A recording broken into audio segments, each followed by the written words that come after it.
આ ફિલ્મ બનાવવાનું કારણ શું? આ ફિલ્મ બનાવવાના કારણમાં મારા મિત્ર ગૌરાંગ ભાવસાર જે યુએસથી છે અને મારા ક્લાસમેટ છે પરફોર્મિંગ આર્ટ્સના, એ આવ્યા અને એમણે મને આ વિષય કહ્યો.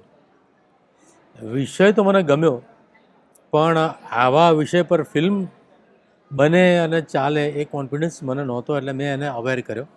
પણ મને કે ના, મારે આ જ વિષય પર કરવી છે અને પૈસા મળે કે ન મળે, પણ મારું પેશન છે અને મારે આ વિષય લોકો સુધી પહોંચાડવો છે. એટલે એક સારા ઓબ્જેક્ટિવ સાથે હું હંમેશા જોડાતો હોઉં છું.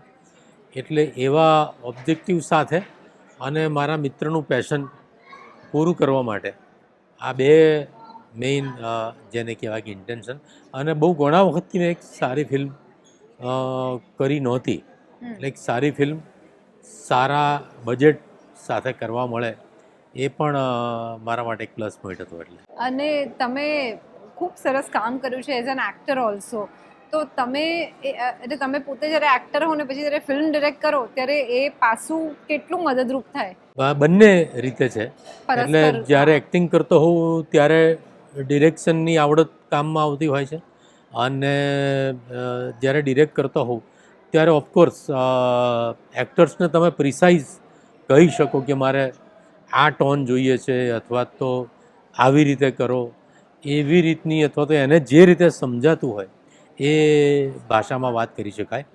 પણ આ ફિલ્મમાં ફોર્ચ્યુનેટલી મારા વડીલ મિત્ર મનોજભાઈ મારી સાથે હતા, એટલે આર્ટિસ્ટને સમજાવવાનો ઘણો મોટો ભાર એમણે મિત્ર તરીકે એમના માથે લઈ લીધેલો, અને મારું વજન થોડું એમણે ઓછું કરી દીધેલું. આ ફિલ્મના મેકિંગ અંગે જ્યારે મેં મનોજભાઈ અને મકરંદભાઈ સાથે પણ વાત કરી તો એમણે સ્પેસિફિક મેમરી શેર કરી. તમારે માટે કઈ મેમરી બહુ પ્રેશિયસ છે? બહુ જ બધી મેમરી છે, પણ આ ફિલ્મ સાથે એવું થયું છે રત્નાબેન કે આપણે જ્યારે કંઈક સારું કરતા હોઈએ અથવા તો સારી ભાવના કે સાચી નિષ્ઠા સાથે કરતા હોઈએ ત્યારે પેલું કહે છે ને કે કાયનાત જુડ જાતી હૈ, એવું અમારી સાથે આ ફિલ્મમાં અત્યાર સુધી થયું છે.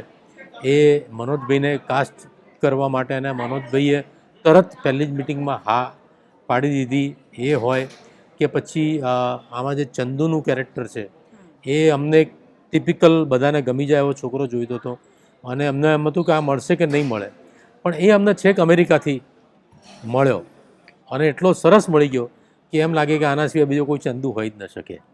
સિમિલરલી લોકેશન્સ માટે અમે રેકીમાં નીકળ્યા ને પહેલી જ રેકીમાં અમને સરસ ગામ અને સરસ કોઓપરેશન મળે એવું ગામ મળી ગયું. સોંગ્સ માટે હું ને ચંદુ છાનામાના માટે રમેશ પારેખના ફેમિલીની અને પરેશ ભટ્ટના ફેમિલીની તરત સંમતિ મળી ગઈ. ગોતીલો ટાઇટલ સોંગ નહોતું, પણ અમારા મ્યુઝિક ડિરેક્ટરે સજેસ્ટ કર્યું કે આપણે એક ગીત આવી રીતે ઓપનિંગ ક્રેડિટમાં મૂકીએ થીમ મ્યુઝિક તરીકે. એટલે બધું સારું સારું ઇન શોર્ટ આ ફિલ્મ સાથે જોડાતું ગયું છે. એટલે મને એમ લાગે છે કે અમારી નિષ્ઠા અને અમારી ભાવના સાચી છે.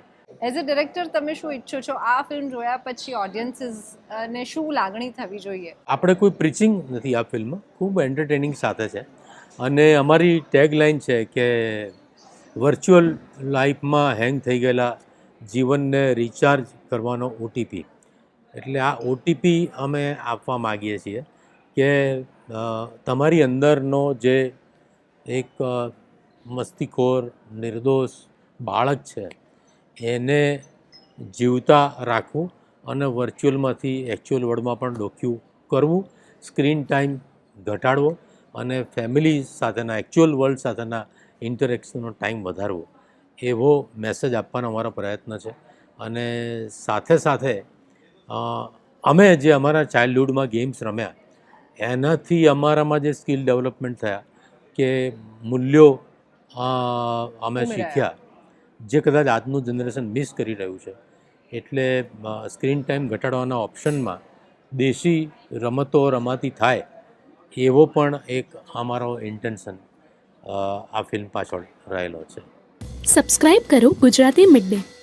બેલ આઇકોન પર ક્લિક કરીને મેળવો તમામ વિડીયોના ડાયરેક્ટ નોટિફિકેશન.